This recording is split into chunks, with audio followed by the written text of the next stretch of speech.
The bugle had barely faded when the line of soldiers snapped to attention on the training field at Fort Bragg. The morning sun, still low on the horizon, cast long shadows across the dew-slick grass. Camouflage uniforms blurred together in neat rows, boots aligned, faces expressionless. Yet beneath the surface, tension vibrated the air.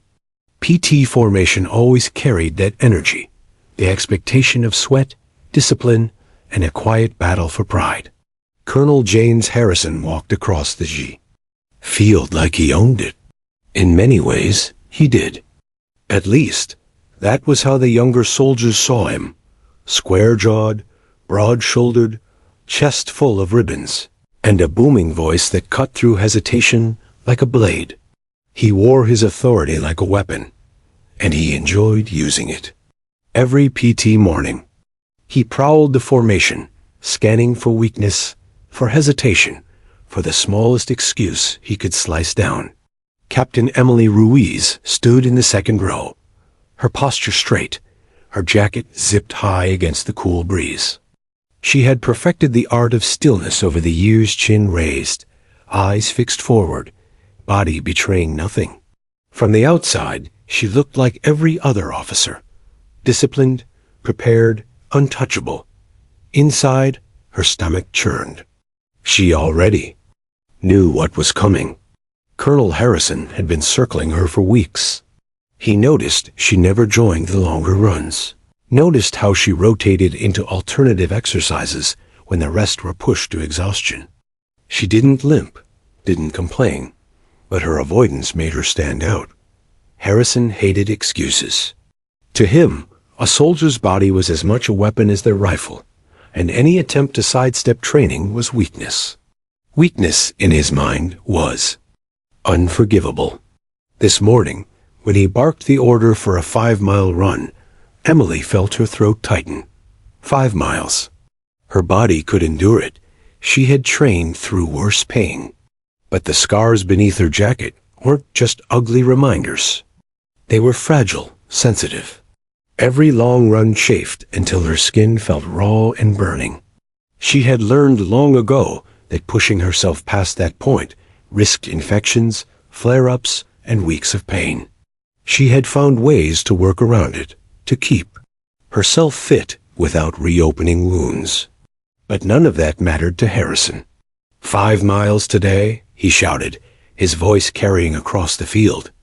No exceptions, no excuses. We're soldiers, not tourists. The line shifted slightly, a ripple of acknowledgement moving through the troops. Some looked energized, some resigned, but all knew better than to protest. The colonel thrived on confrontation, and no one wanted to be his target. Except Emily already was. She took a slow breath, her fingers curling into fists at her sides. Her voice, when it came, was calm but firm. Request to be excused from the run, sir. The field seemed to freeze for a heartbeat. Soldiers stole glances at her, then at the colonel, as though watching someone step onto a minefield. Colonel Harrison turned, his eyes narrowing as he focused on her. His boots crunched against the gravel as he closed the distance, stopping only a few feet away. His expression was almost playful, like a cat cornering its prey. Excused? He repeated, his tone sharp with disbelief. Captain Ruiz, did I hear that right? You want to be excused from PT? Yes, sir. The corners of his mouth curled upward, but it wasn't a smile. It was a smirk that made the air feel heavier. And why is that? Too tired? Too much? Netflix last night? Snickers erupted from a few younger soldiers, quickly muffled when Harrison's gaze swept over them.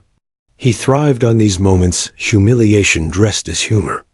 Emily's jaw tightened. She kept her eyes forward, her discipline unbroken, but inside her chest burned. She had endured far worse than jokes. She had endured the sound of mortar fire, tearing apart the desert night, the blinding heat of an explosion, the searing agony of metal ripping through flesh. Compared to that, his words were air.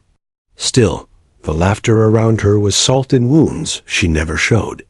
"Permission to be excused, sir," she repeated evenly. The colonel tilted his head, feigning curiosity.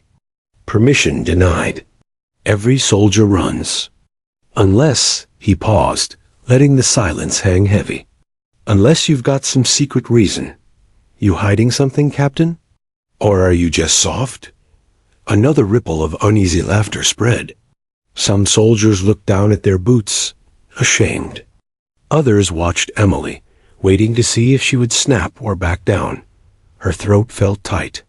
She wanted to explain, to tell him that her body carried scars that weren't just cosmetic, that pain wasn't weakness, it was survival.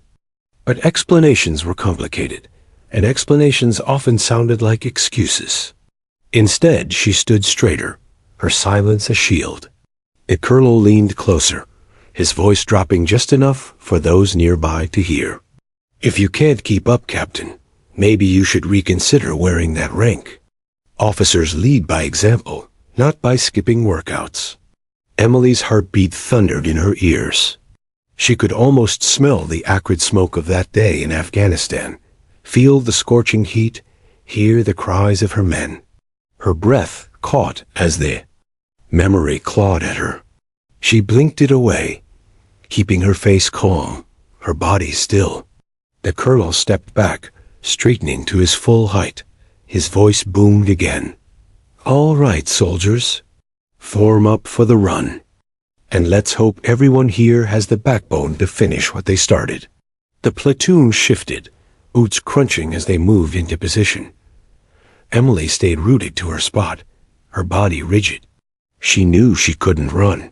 Not today. Not like this. She also knew the colonel wasn't finished with her. As the line began to move forward, Harrison's gaze locked on her again. "Captain Ruiz," he barked, "still standing there? What's your excuse this time? Don't tell me your mascara's going to run." This time, the laughter was sharper, louder. The sting of humiliation cut deep, though Emily didn't flinch. Her fists clenched tighter, nails digging into her palms. Inside, though, something shifted. She had spent years swallowing comments, hiding her pain, burying her scars under layers of fabric and silence. She had told herself it was easier this way, easier not to invite pity, easier not to answer questions, easier not to relive that day in Kandahar. But now, watching the smirk on Harrison's face, hearing the chuckles ripple through the ranks, she felt something else rise. Anger. Not the kind that burned hot and reckless, but the cold, steady kind that clarified everything. Her silence, she realized, wasn't protecting her anymore. It was protecting him. It gave him room to mock, to belittle, to parade his authority without ever facing the truth. And maybe, just maybe, it was time that truth finally spoke. She took a slow breath, her decision crystallizing. The next words she spoke would change everything, not just for her, but for everyone watching. The formation jogged forward in unison, boots striking the gravel path in a steady rhythm.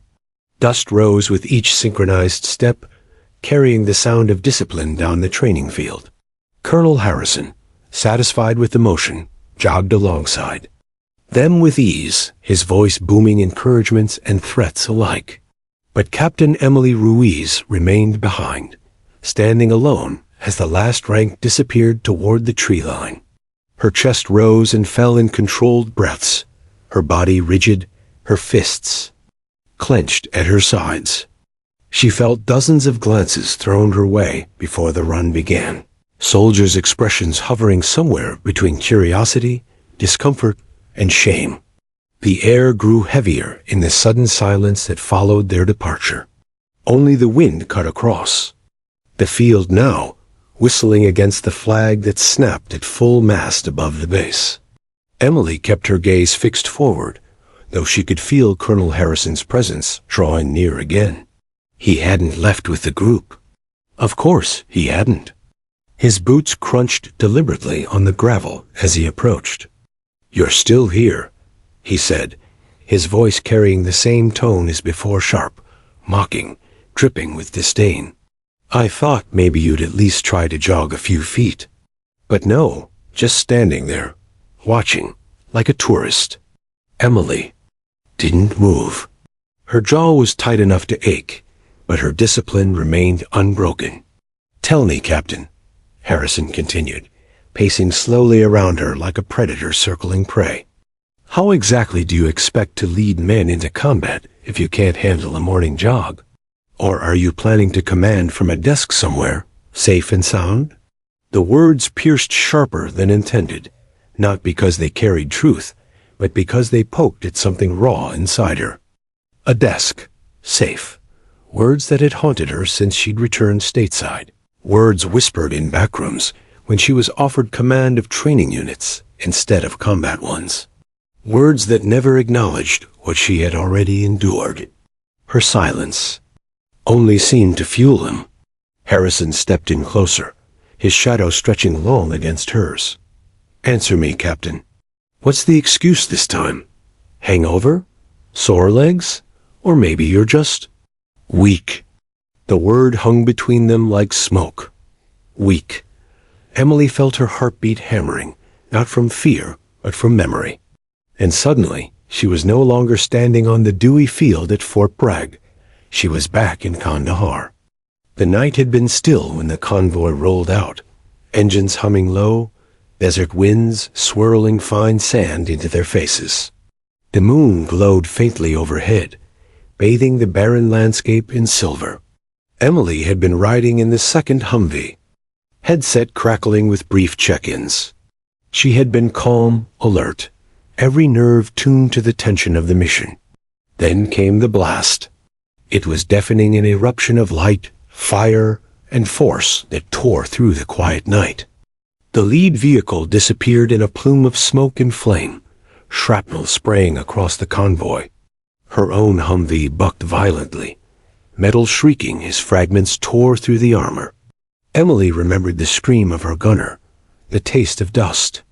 In her mouth, the white-hot pain as shards of steel ripped into her shoulder, her arms. Chaos followed gunfire, shouting, men scrambling for cover.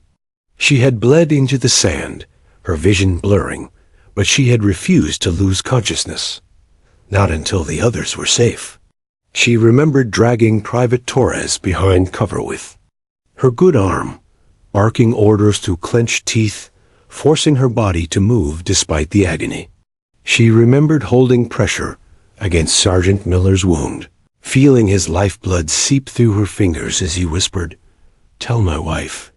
Tell her I fought." She had survived. Miller hadn't. Neither had Torres. Her scars weren't marks of weakness. They were graves etched into her skin. The memory faded, leaving her back on the training field, the colonel's voice still, sharp in her ears. She exhaled slowly, her breath controlled, her rage buried just beneath the surface. For years, she had hidden those scars under jackets, avoiding questions, avoiding pity. It was easier to carry them in silence than to let people look at her with the same mixture of awe and discomfort she had seen too many times before. But Harrison's voice, his mockery, his ignorance lit a fuse she could no longer ignore. Her silence wasn't strength anymore. It was surrender. She lifted her chin and spoke, her voice steady. "Permission to explain, sir." Harrison stopped pacing, turning to face her with that same smug grin. "Explain? Now this should be good." He crossed his arms, inviting her words like a judge waiting for a doomed defense. Emily's hands moved to the zipper of her jacket. Her fingers hesitated for only a moment before pulling it down, the teeth of the zipper rasping loudly in the quiet air. The fabric fell open, exposing the t-shirt beneath and the scars that sprawled across her skin. Deep, jagged lines marred. Her shoulders twisting down her arms like rivers carved in flesh. Some were faded, others still raw in their appearance, angry reminders of torn muscle and seared tissue. They told the story of shrapnel that had cut through her like knives, a story she had carried silently for years. The colonel's smirk faltered. His eyes flicked across the scars, his expression struggling to hold its mask of superiority. Around them, the last few soldiers still milling near the field stopped in their tracks, their gazes locking onto her with shock. The laughter that had once filled the air vanished into a silence so heavy it pressed against the chest. Emily let the jacket hang loose, her posture tall, her voice sharp as glass. "I wasn't skipping a run because I was tired, sir. I was skipping it because these," she gestured to her arms, her shoulders, "are the result of an IED explosion in Kandahar, 2018. 2 of my men died that night. I lived, barely." Her words weren't loud, but they carried further than any shout.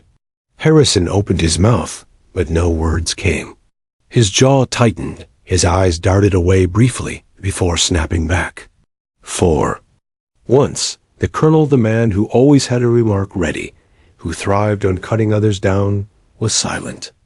Emily held his gaze, unflinching. "I didn't earn these scars in a salon chair, sir. I earned them keeping soldiers alive. Soldiers who didn't make it home. So if I decide not to run 5 miles this morning, it isn't weakness. It's survival." The field was silent. Even the wind seemed to still. One of the privates nearby shifted uncomfortably. Guilt etched across his face. Another looked at her with something closer to awe. Whispers began to ripple soft at first, then louder, soldiers exchanging glances. Their expressions transformed from amusement to shame, from dismissal to respect. Colonel Harrison straightened his posture, his voice attempting to recover its usual authority, but it wavered. "Captain, I wasn't aware." Emily's expression hardened. "That's because you never asked." The silence that followed was heavier than any command he had ever given. The field was so quiet that Emily could hear her own heartbeat. The moment her jacket slipped from her shoulders, time seemed to fracture. The mocking grins, the stifled laughter, the whispers, all of it had vanished in a heartbeat, replaced by a stunned, suffocating silence. Her scars were no longer hers alone. They belonged now to every pair of eyes fixed on her. Some soldiers stared openly, unable to look away from the jagged patterns carved across her shoulders and arms. Others looked down at their boots. Shame spreading across their faces as though the scars themselves had accused them. Colonel Harrison's expression faltered. The smirk he wore like armor had evaporated, leaving behind a face caught between disbelief and discomfort. He had always prided himself on being uncheckable, on cutting down excuses with a single remark. But this wasn't an excuse. This was proof. Proof that his words, his cruel mockery, had collided with a truth he hadn't been prepared to face. Emily's voice broke the silence, sharp and controlled. "I didn't earn these in a gym, sir. And I sure as hell didn't get them skipping runs." The colonel's jaw tightened, his eyes darting toward the soldiers who now stood frozen, caught in a collective state of guilt and awe. His authority, once unquestionable, suddenly felt fragile in the face of her quiet defiance. Emily let the jacket hang open, her scars bare in the cold morning air. She refused to cover them, refused to retreat back into silence. For years, she had hidden them, as though they were shameful. But they weren't shameful. They were reminders painful, yes, but sacred. They were the cost of sacrifice. Her gaze swept across the soldiers. She saw the young private who had chuckled earlier, his face now flushed red, his eyes glassy with regret. She saw another, jaw slack, as though seeing her had cracked open, a world he hadn't realized existed, that strength didn't always look like running faster or lifting heavier, that sometimes strength was simply surviving. "I'd," Emily continued, her voice steady though her chest tightened with memory. "Kandahar, 2018. 2 of my men didn't walk away. I did, not without this." She gestured toward her arms, her voice heavy with the weight of truth. Every day since then, I carry them with me. Her words hung in the air, every syllable striking harder than any of Harrison's insults ever had. No one moved. No one dared speak. The colonel cleared his throat, trying to recover. "Captain, Emily cut him off, her tone sharper. "And Steele, don't apologize because you were embarrassed in front of your men. If you'd cared to know, if you'd cared to ask, you'd have known already. Instead, you mocked, you belittled, and you made every soldier here believe that scars seen or unseen are weakness." As silence deepened, a flock of birds burst from the trees nearby, their wings cutting through the quiet like a reminder of how alive everything else was, even in this frozen moment. Harrison's shoulders stiffened. For the first time in years, perhaps, he looked small not in stature, but in presence. His authority, once absolute, now stood on unsteady ground. Emily didn't flinch. She didn't look away. Her scars bared, her voice resolute. She had taken the field and made it hers. "Respect isn't about who runs the fastest mile," she said, her gaze sweeping the formation. "It's about who keeps moving forward when life tries to break them. It's about who carries scars and still shows up every damn day. Don't let anyone tell you otherwise, not even your commanding officer." The words struck like a charge. Soldiers' heads lifted, their eyes meeting hers with something new, something closer to reverence. Colonel Harrison opened his mouth again, but no clever retort came. He swallowed hard, the lines of his face betraying the battle raging inside him. For a man who thrived on dominance, silence felt like defeat. But Emily didn't need his words. She turned, walking toward the bleachers at the edge of the field. The air felt different now, less suffocating, more charged. Soldiers parted instinctively. As she passed, some standing straighter, others lowering their heads in quiet respect. She didn't need their pity. She didn't even want it. What she wanted was understanding. And in that moment, she felt she had earned it. She sat, her jacket draped across her lap. The cold morning air bit at her scars, but she welcomed it. For once, she wasn't hiding. For once, she wasn't silent. Later that day, whispers spread through the base like wildfire.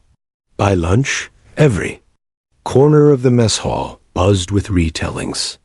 Soldiers leaned close across trays of eggs and coffee, recounting the moment Captain Rowey's had unzipped her jacket, how the colonel's face had faltered, how the air had gone silent. Some spoke, in hushed tones, as though the memory itself demanded reverence. Others spoke loudly, proud that they had witnessed it, their voices tinged with awe. Private Daniels, the one who had laughed the loudest, sat in shame, poking at his food without appetite. His friends teased him no more.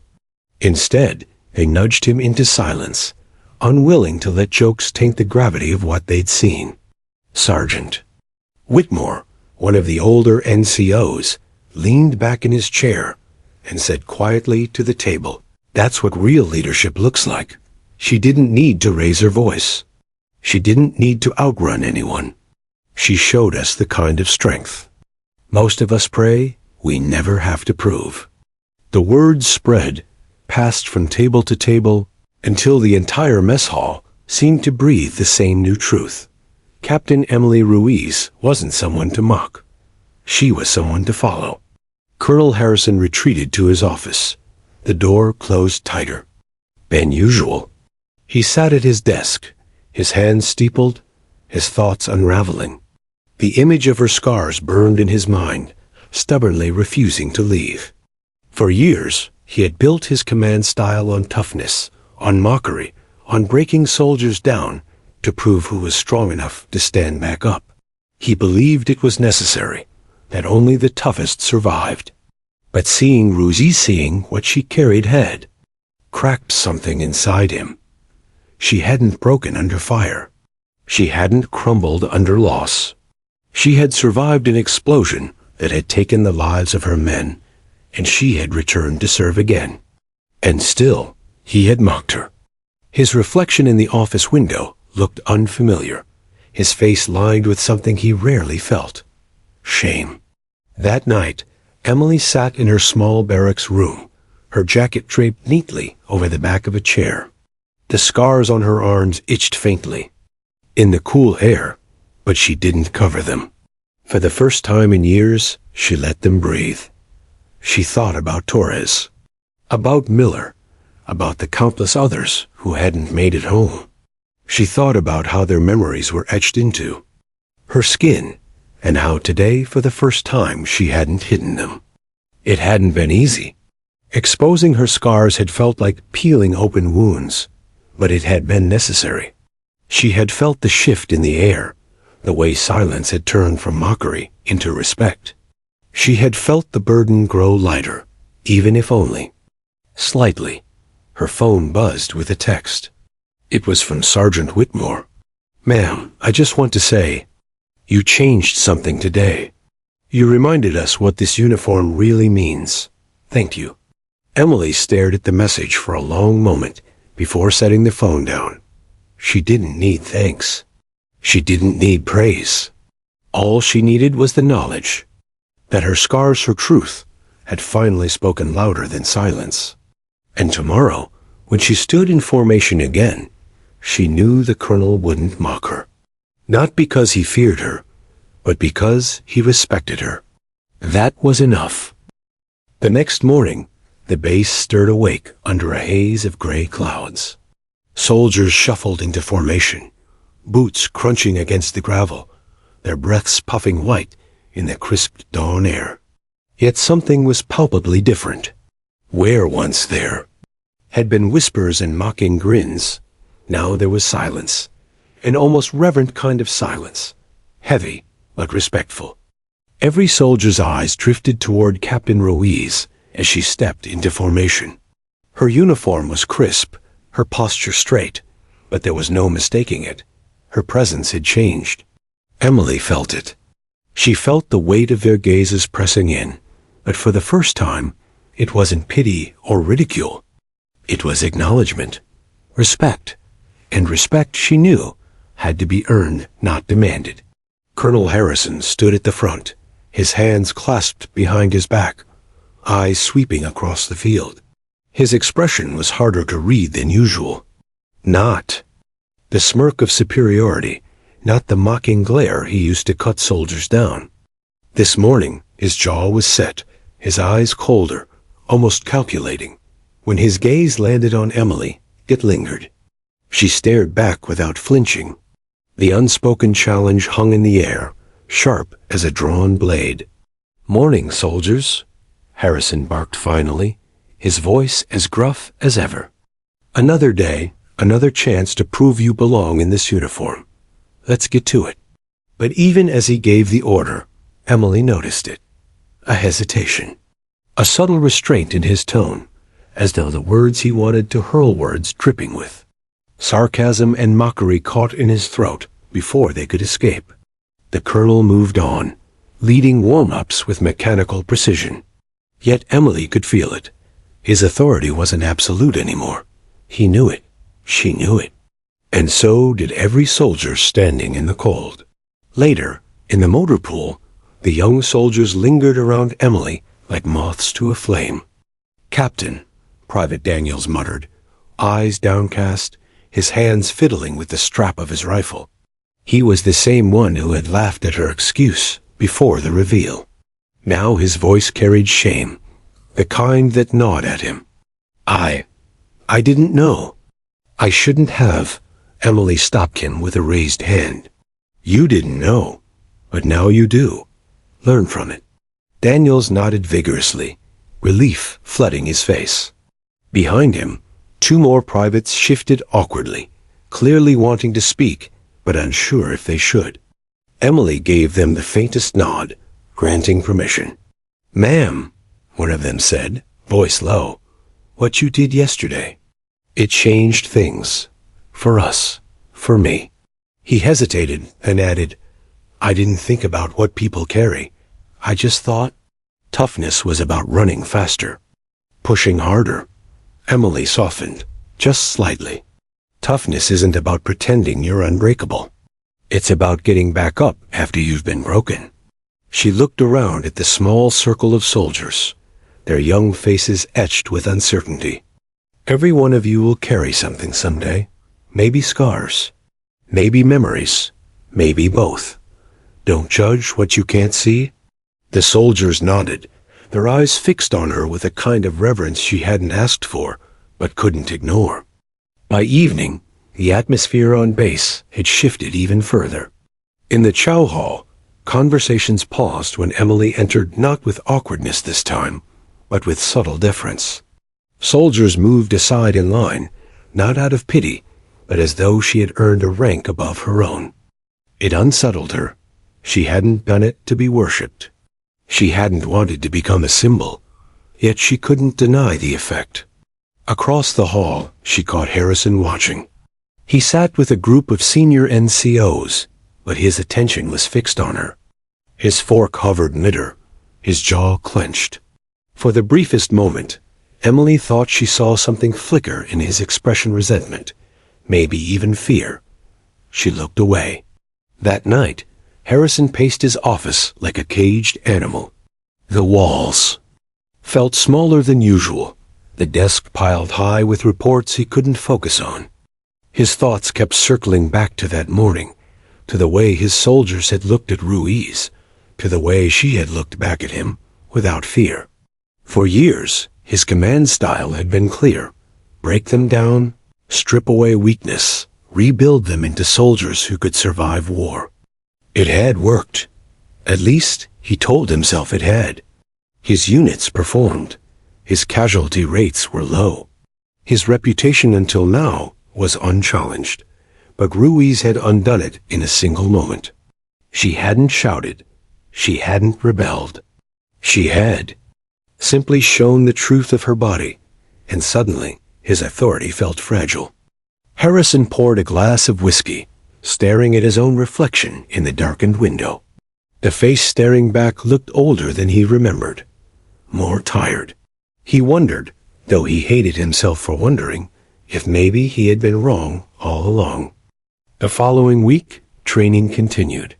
Harrison remained sharp, his orders clipped, but his mockery was gone. The cutting remarks, the sarcastic jabs absent.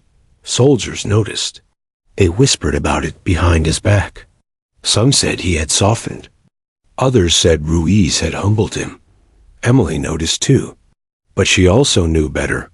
Harrison wasn't softened, he was calculating. His silence wasn't surrender. It was strategy.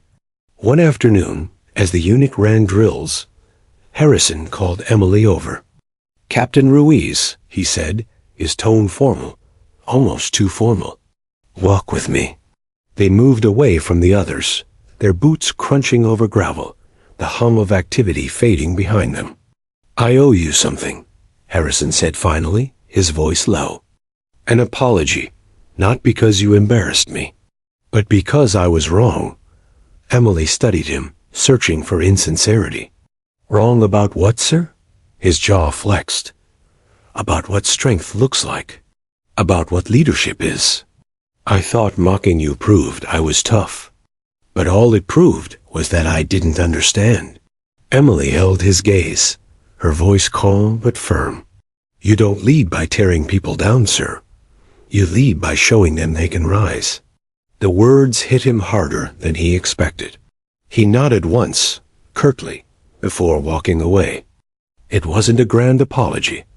It wasn't enough. But it was something. That night, Emily sat by herself outside the barracks, the cool wind brushing against her scars. She thought about the colonel's words, about the young soldiers looking to her for guidance, about the heavy responsibility she hadn't asked for, but now carried. Her scars no longer felt like chains. They felt like a flag one she hadn't chosen to raise, but one others now rallied behind. And somewhere deep down, she knew this was only the beginning. The announcement came at dawn. Colonel Harrison strode across the parade ground, his boots crunching with the authority of a man reclaiming control. The unit was assembled in neat rows, breath fogging in the cold air, silence stretching as they waited. "We're heading into the mountains," Harrison marked, his tone clipped, commanding. "Full field exercise. 48 hours. Full kit, no excuses." The soldiers stiffened. Whispers rippled through the ranks. 48 hours meant no easy drills, no controlled conditions. It meant hiking rough terrain, setting up bivouacs, moving as if under fire. It meant exhaustion, blisters, and mistakes punished by simulated consequences. Emily felt the ripple move through the formation. Some looked nervous. Others looked excited. For her, it meant one thing, another test, not of running times or push-ups. This would test endurance, pain tolerance, and leadership. In real conditions. Her scars ached just thinking about it. Harrison's gaze lingered on her for half a second, but his expression gave nothing away. "Dismissed," he snapped, and the soldiers scattered to prepare. By midday, the convoy rolled out. Trucks bounced along dirt roads as the mountains loomed ahead, jagged peaks cutting into the winter sky. Emily sat in the back of one vehicle, helmet resting in her lap, gear strapped tight to her body. Across from her sat Daniels and two other privates, eyes wide, nervous energy crackling between them. "Captain," Daniels blurted, leaning forward. "Slightly. You ever done one of these before?" Emily gave a small smile. "More times than I can count." The soldiers relaxed at that, some of the tension easing from their shoulders. It wasn't bravado. Her tone carried quiet certainty, the kind that reassured them far more than Harrison's barked orders. The first 6 hours were grueling. The terrain was steeper than expected, the air thinner, biting cold seeping into every layer of clothing. Packs weighed heavy on shoulders, and boots slipped on loose rocks. Harrison marched at the front, pace relentless, demanding silence and speed. Behind him, the soldiers gritted their teeth and pushed forward. Emily stayed near the middle, steadying the rhythm. When someone faltered, she adjusted formation. When a private stumbled, she caught his arm, set him upright, and urged him on without breaking stride. It wasn't long before the contrast became clear. Harrison drove them, but Emily carried them. By evening, the unit set up a temporary bivouac in a clearing surrounded by tall pines. The cold air was sharp, biting at exposed skin. Soldiers fumbled. With tents and heaters, exhaustion heavy in their movements. Emily moved among them, checking setups, giving quiet corrections. She knelt beside Daniels as he struggled with a stubborn tent pole. "Not like that," she murmured, guiding his hands. "Anchor it at an angle. Let the ground do the work." Daniels grinned sheepishly. "Thanks, ma'am." Nearby, Harrison stood with his arms crossed, watching. His jaw tightened as he noticed how soldiers naturally gravitated toward Ruiz instead of him. They sought her nods of approval, her reassurance. It grated at him, a splinter under the skin. But what happened next turned irritation into something darker. At midnight, the unit received simulated contact. Blank rounds fired into the night. Shouts cutting through the trees.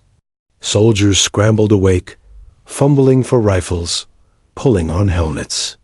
The cold was merciless, adrenaline surging. "Contact, south perimeter." A sergeant yelled. Harrison was on his feet instantly, barking orders. "Move! Defensive positions! Secure the perimeter!"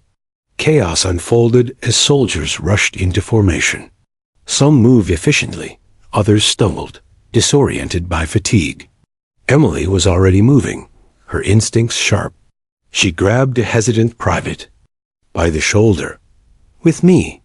Cover the left flank." Her voice cut cleanly through the noise, steady and controlled.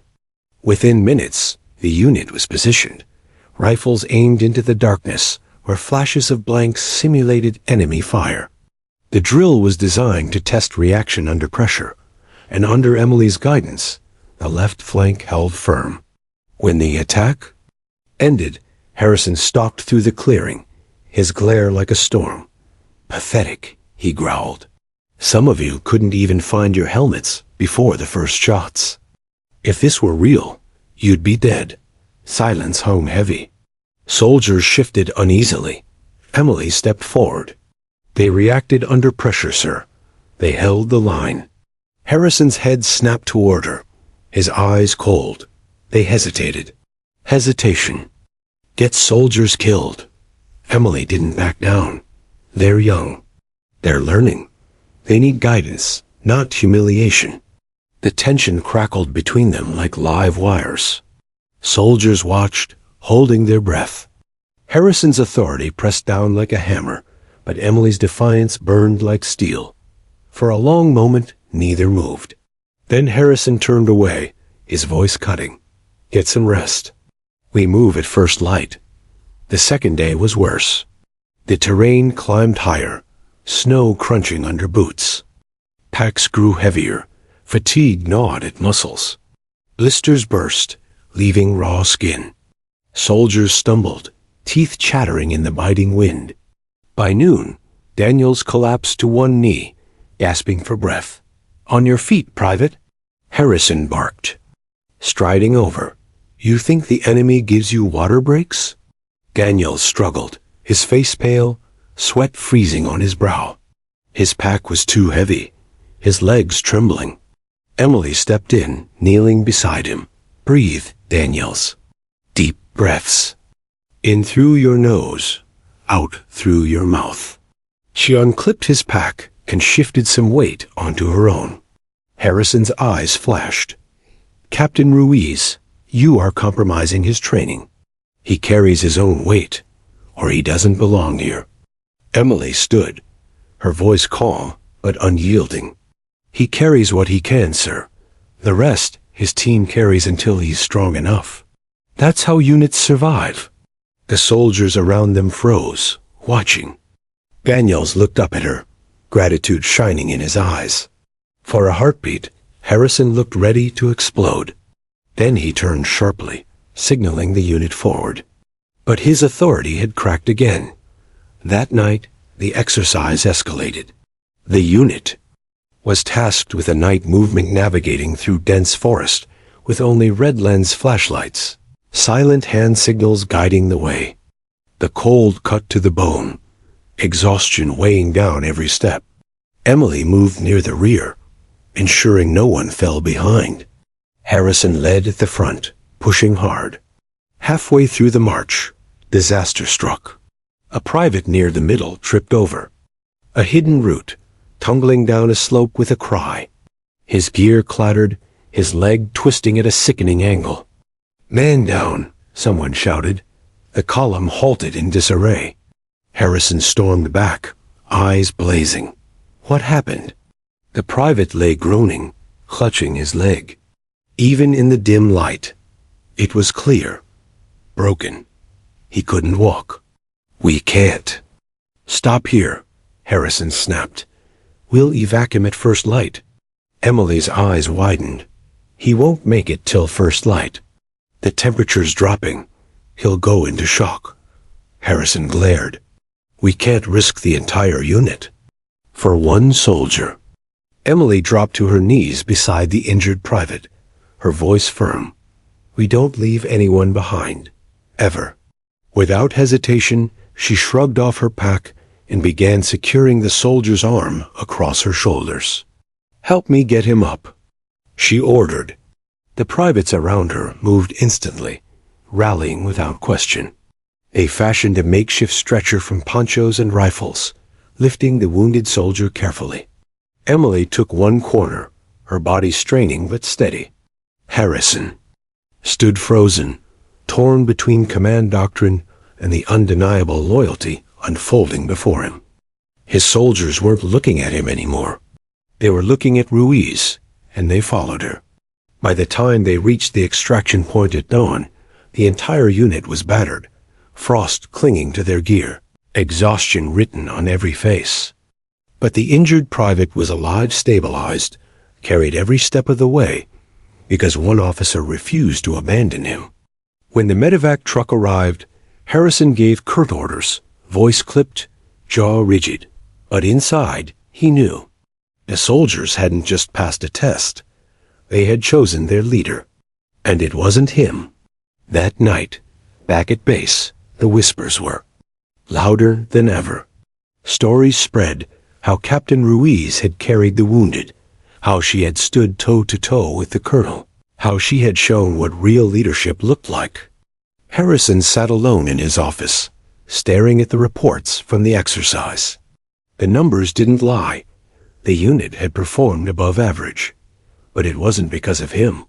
It was because of her. And for the first time in his career, Colonel Harrison realized he was no longer the strongest presence in his command. The story of Captain Emily Ruiz spread faster than wildfire across Fort Bragg. Soldiers talked in hushed tones during chow, their voices low but urgent, like they were trading secrets too powerful to be spoken loudly. By evening, nearly everyone had heard about the confrontation on the training field. The tale had grown legs. No one needed to embellish it, but some did anyway. They said the colonel tried to embarrass her, whispered a private in the mess hall line, but she showed him scars from Afghanistan. Real ones, shrapnel scars. Colonel Harrison went pale. Another added, eyes wide with disbelief. Pale as a ghost. Man didn't say a word after. For the first time in years, Emily's name was being spoken with reverence instead of mockery. Yet she didn't bask in it. She never sought attention.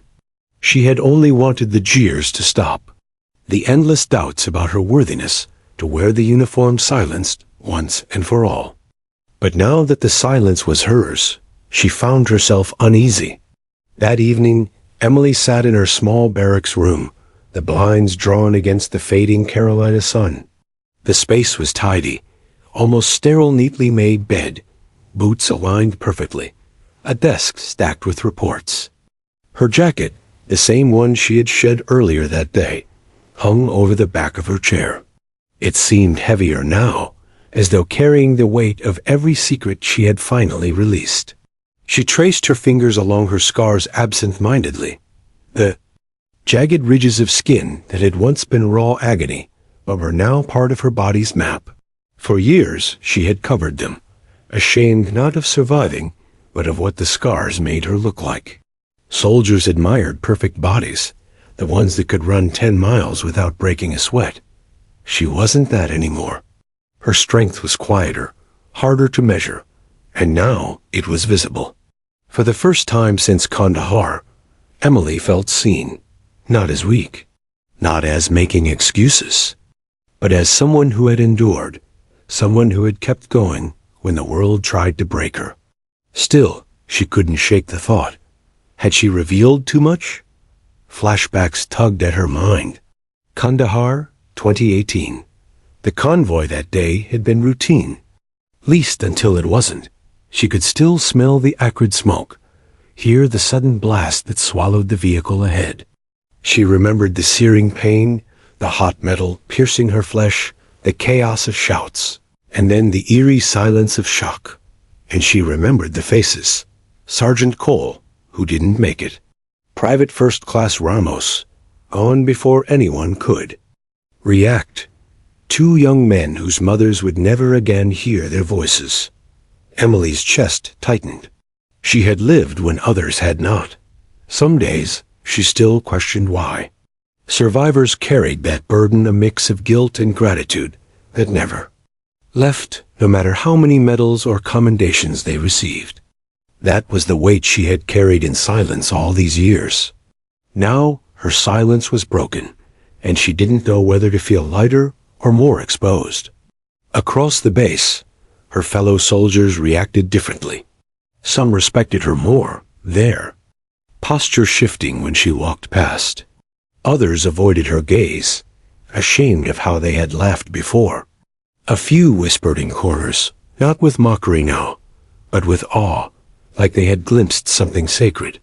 But no one dared question her again. The colonel, however, was another matter. He had not spoken to her since that morning. Not a word. For a man whose voice was usually the loudest on the field, his silence carried a strange tension. Some wondered if he would retaliate, demote her, or make her life difficult in quieter ways.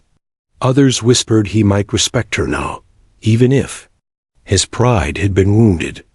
Emily wasn't sure which outcome to expect. Later that night, unable to sleep, Emily laced up her shoes and went for a walk around the base. The night air was cooler, carrying the faint scent of pine and damp earth. The floodlights cast long shadows across the training fields, now empty and silent. As she walked past the running track, she stopped. Earlier that day, she had stood here, mocked and underestimated. She had revealed her scars not as a plea, but as a declaration. I belong here. I have earned this. She placed a hand on the fence, staring at the track illuminated under the lights. Running 5 miles wasn't possible for her anymore, not without tearing open old wounds. But she could walk. She could keep moving forward, step by step, mile by mile. She began walking the loop slowly, her thoughts heavy but steady. Halfway around, she heard footsteps behind her. She turned to see Sergeant Mason, one of the younger men from her unit. He looked sheepish. Evening, Captain, he said softly. Emily nodded. Couldn't sleep either? He hesitated before answering. No, ma'am. I wanted to say I'm sorry for laughing earlier. She studied his face, earnest and red with shame. You didn't know, she replied simply. But I should have respected you regardless, Mason said quickly. We all should have. Emily felt a faint smile tug at her lips. Respect she had fought for it silently for years. And now here it was, offered without demand. Thank you, Sergeant, she said quietly. That means more than you know. The next morning, Emily entered the mess hall. Conversations hushed. For a moment, eyes flicking toward her, then away again. She carried her tray to a corner table, but before she could sit, 2 soldiers rose and moved aside, leaving space for her, as though it were instinct. She didn't miss the gesture. Respect wasn't always loud, it was often shown in small actions. As she ate, she noticed Colonel Harrison enter. His eyes scanned the room briefly before landing on her. For the briefest moment, their gazes locked. His expression was unreadable. No mockery, no sneer, but not warmth either. He moved on without a word. Emily exhaled slowly. His silence was strange, almost heavier than his insults had been. But she knew patience was key. Change didn't happen in a single morning. Over the next few days, Emily threw herself into her duties. She led drills, reviewed reports, and guided her platoon with the same precision as always. But something had shifted. When she spoke, her soldiers listened more attentively. When she gave orders, they carried them out without hesitation. Respect was no longer tied to her rank alone. It was tied to her story, her survival. One afternoon during training, she caught 2 privates watching her closely, their expressions serious. Problem? She asked. No, ma'am, one of them said quickly. Just, you inspire us. Emily raised an eyebrow. Inspire? Yes, ma'am, the other said, his voice low. You went through hell, and you're still here. Makes our complaints feel small. She didn't know how to respond. For so long, she had hidden her scars, afraid of pity. Yet here they were, not pitying, but admiring. For the first time, she began to believe her scars could mean something more than pain. That evening, Emily sat on her bunk and opened her journal, a habit she rarely kept up with. She wrote slowly, carefully. Today, they looked at me differently. Not as weak, not as broken, but as a leader. Maybe showing the truth wasn't weakness. Maybe silence was. She closed the journal and leaned back, staring at the ceiling. The weight she had carried for years had not disappeared, but it had shifted. It was lighter now, shared with others, no longer hers alone. For the first time in a long time, Emily felt something close to peace. Her scars no longer needed to be hidden. They were part of her story, part of her strength. And she was ready to keep moving forward step by step, no matter how long the track stretched ahead. The next week began under a crisp Carolina morning sky, the kind that made the base feel both vast and small at the same time. Soldiers lined up on the parade ground for morning formation, the cold air stiff in their lungs. There was an electric tension, subtle but unmistakable.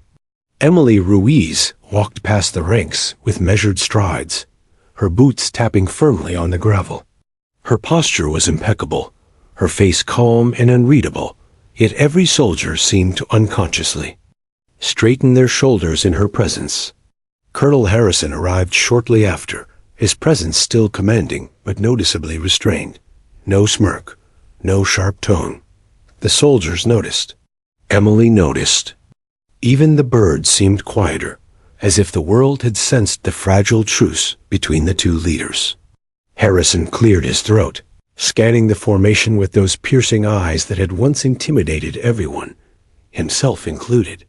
For years, his authority had been absolute. Now it hovered, tested.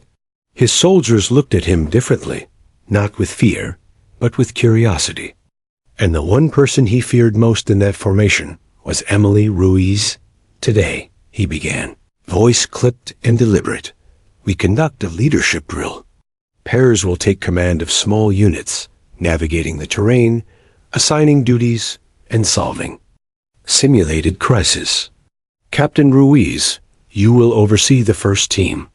Emily inclined her head, acknowledging the assignment without a word. She felt the unspoken weight of expectation. The young soldiers gathered quickly, drawing lots for their teams. Privates glanced toward her as if seeking reassurance. She offered quiet guidance, her gaze steady, her hands precise in motion as she distributed tasks. Harrison observed from a distance, his eyes following her every move. He noticed the soldiers, responding instantly, instinctively, to her calm authority.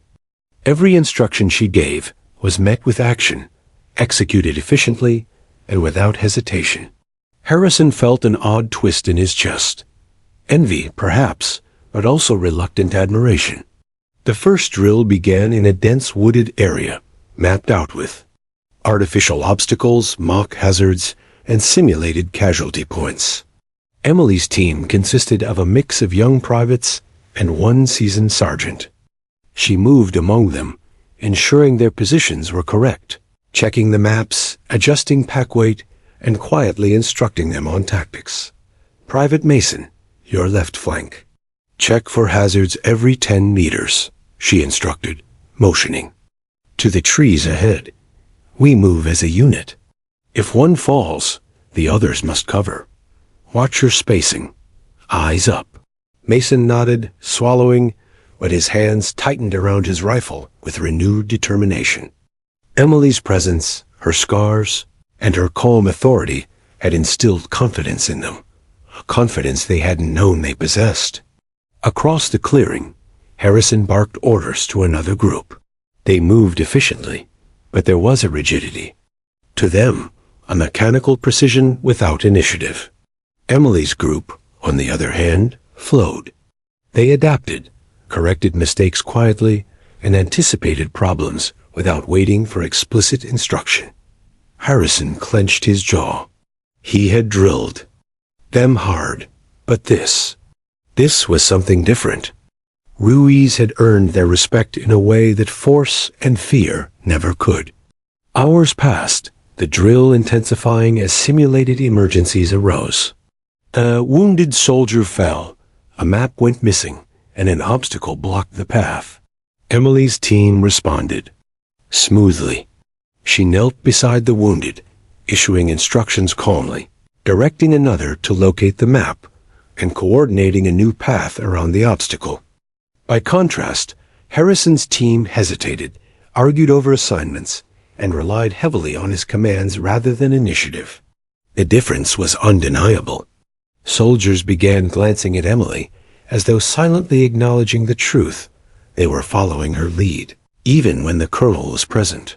Finally, Harrison stepped forward, voice booming, trying to reassert control. "Captain Ruiz," he said, eyes hard, "your unit is deviating from protocol." Emily looked up, unwavering. "Sir, we are completing objectives within the exercise. Parameters. We are adaptive, responding to challenges efficiently. The protocol doesn't account for every scenario. It's the soldier's responsibility to adapt." Harrison's lips pressed together. He could have insisted. He could have forced obedience. But he realized something he had never admitted aloud. She was right. The field fell into tense silence as he turned and walked away, muttering under his breath. The soldiers glanced between the two of them, understanding that authority could no longer rest solely with fear. After the drill, the teams returned to the base. Sweat, dirt, and fatigue clung to uniforms. The soldiers moved silently, tired but exhilarated, buzzing with stories about the drill's critical moments.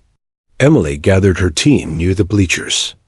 "You handled yourselves well," she said quietly, letting her voice carry just enough to reach everyone. "Leadership isn't about who shouts the loudest or moves fastest. It's about responsibility, communication, and protecting your unit. You all did that." The young soldiers beamed, pride swelling in their chests. For the first time, they understood what leadership meant outside the confines of strict regulations and rote drills. And Emily Ruiz had given them that understanding. Meanwhile, Harrison retreated to his office, alone. The silence there was oppressive, yet necessary. He sank into his chair, staring at reports, maps, and a coffee cup he hadn't touched. His mind replayed every moment of the drill, Emily's calm control, the soldiers' unwavering attention, the way initiative flowed from her rather than his. He hated it. And yet, deep inside, he had to admit a truth he couldn't reconcile. He had been wrong. Ruiz's leadership had surpassed his expectations.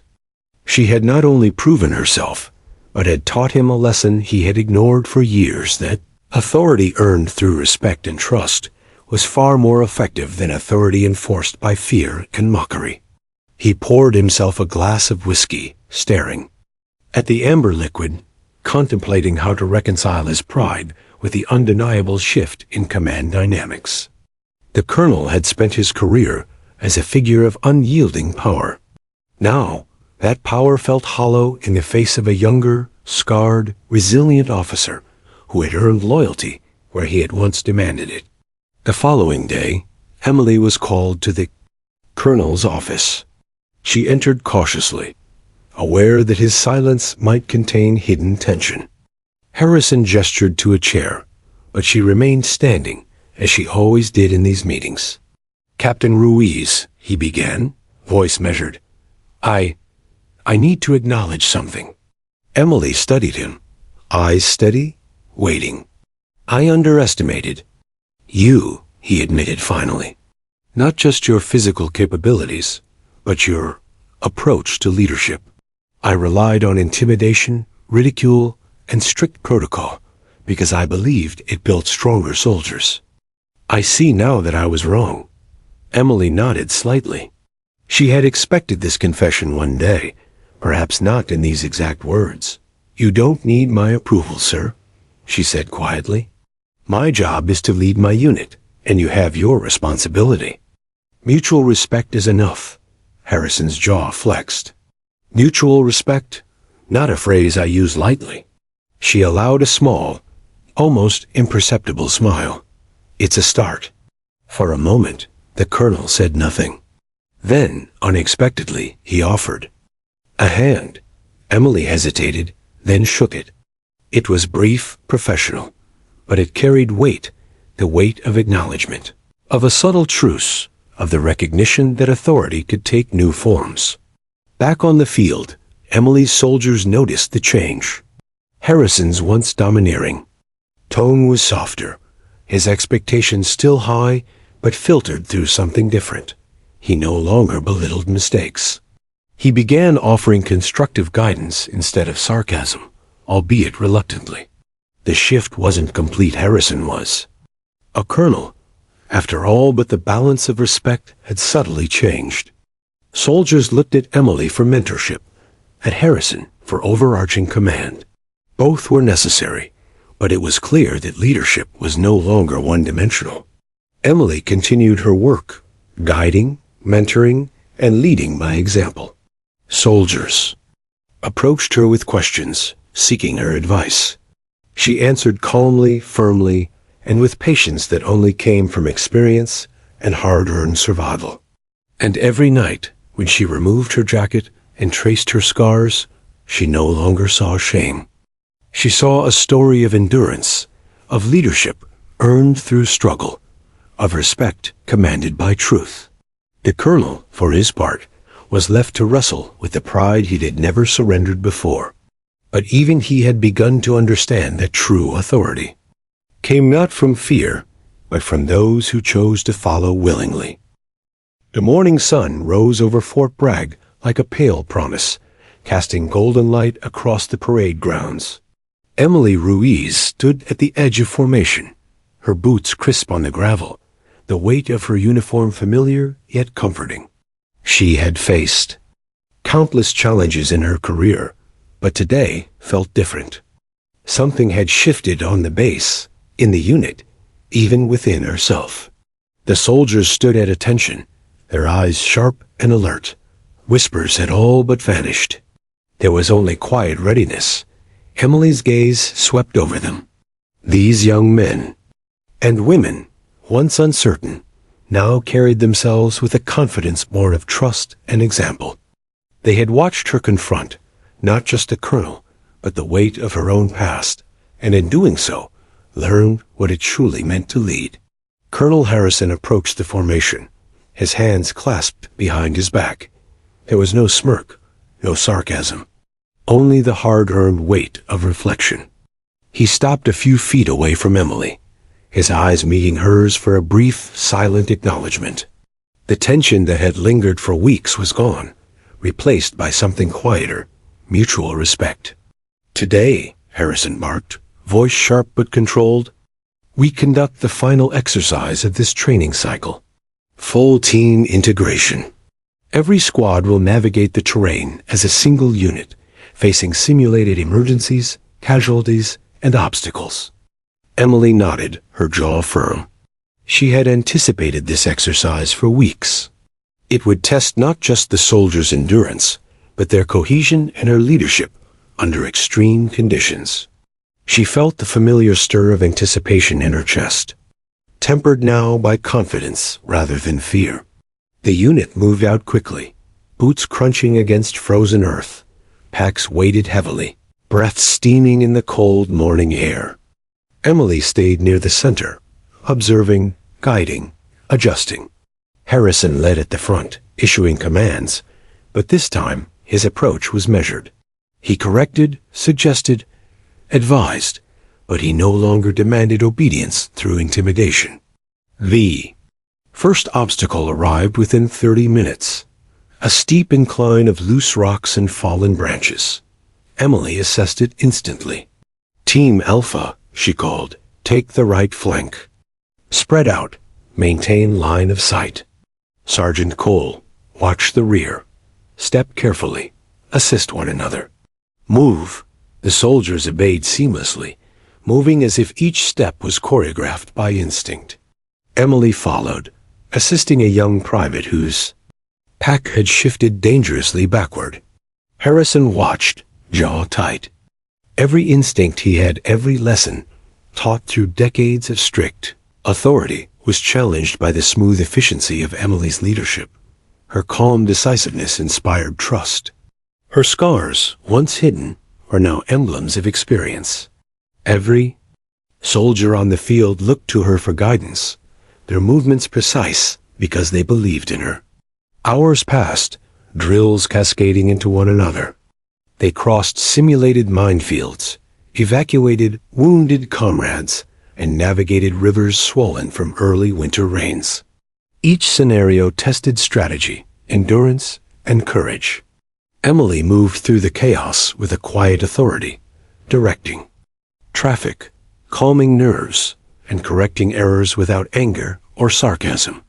At one point, a young private slipped into the icy water of the river, thrashing as panic set in. Emily lunged without hesitation, grabbing his arm and pulling him back onto solid ground. Mud and water soaked through their uniforms, but she didn't pause, checking him for injuries and stabilizing him before giving him clear instructions to regain his footing. Harrison observed, unblinking. He felt something he hadn't expected, pride not for himself, but for the officer leading his unit. Emily had earned it, every second of the past weeks culminating in this moment. The soldiers around him murmured, quietly among themselves, praising her decisiveness. And for once, Harrison remained silent, letting the moment speak for itself. As evening descended, the final challenge approached, a simulated ambush in a narrow valley. The terrain forced the soldiers into tight formations, testing coordination and communication. Emily's team moved methodically, scanning every shadow, whispering hand signals, and keeping morale high despite fatigue. Suddenly, the first enemy opened fire-blank rounds, but still unnerving in the cold twilight. Soldiers reacted, with precision, returning fire, coordinating suppressive maneuvers, and maneuvering casualties to safety. Emily's voice rose above the chaos, crisp and authoritative. Cover the left flank. Mason, move. Private Reyes, keep the line. Sergeant Cole, direct the rear. The team executed flawlessly. Every soldier was accounted for, every casualty stabilized, and the ambush neutralized. Exhaustion, mud, and adrenaline weighed heavily on them, yet there was exhilaration in their success. Harrison approached as the exercise concluded. Emily's team stood tall, breathing heavily but victorious. She looked over at him, waiting. Captain Ruiz, he said, voice roughened by fatigue and the weight of long-held pride. I underestimated you. You've shown a level of leadership I haven't seen in decades. Not just strategy or endurance, but integrity, courage, and patience. You've earned my respect. Emily met his gaze steadily. Thank you, sir. That's all I ask. Harrison's lips pressed together, a rare vulnerability in his usual stern expression. I may not always say it, Captain, but you've taught me something I won't forget. Leadership isn't about control. It's about trust. And you've earned it from me and from them. He gestured toward the exhausted but triumphant soldiers. Their faces reflected pride, loyalty, and admiration, genuine respect, not born of fear, but of recognition. Emily exhaled slowly, a weight lifting from her shoulders. She had carried much in silence for years. Pain, doubt, guilt, and the burden of expectations. Today, she realized she didn't have to carry it alone. She had inspired trust, forged a team, and reclaimed a sense of purpose she had long feared. Lost.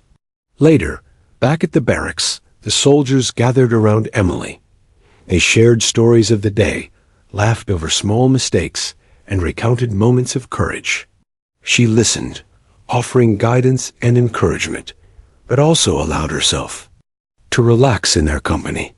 For the first time in years, she didn't feel the isolation of command. Her scars no longer symbolized pain alone. They represented endurance, experience, and resilience. Private Mason, standing near the back, finally spoke up. Captain, you didn't just lead us. You inspired us. I won't ever forget that. Emily smiled, quietly placing a hand on his shoulder. You don't forget what you learned through experience, Mason. But remember this. True leadership is in how you carry others forward, even when it's hard. He nodded, eyes bright with understanding. In the colonel's office, Harrison sat alone again, this time with no whiskey, only a notebook. He scribbled notes, strategies, reflections, and lessons learned. The exercise had changed the dynamic on base irrevocably. Authority had shifted from fear to respect, from command to collaboration. Harrison recognized the value of both approaches.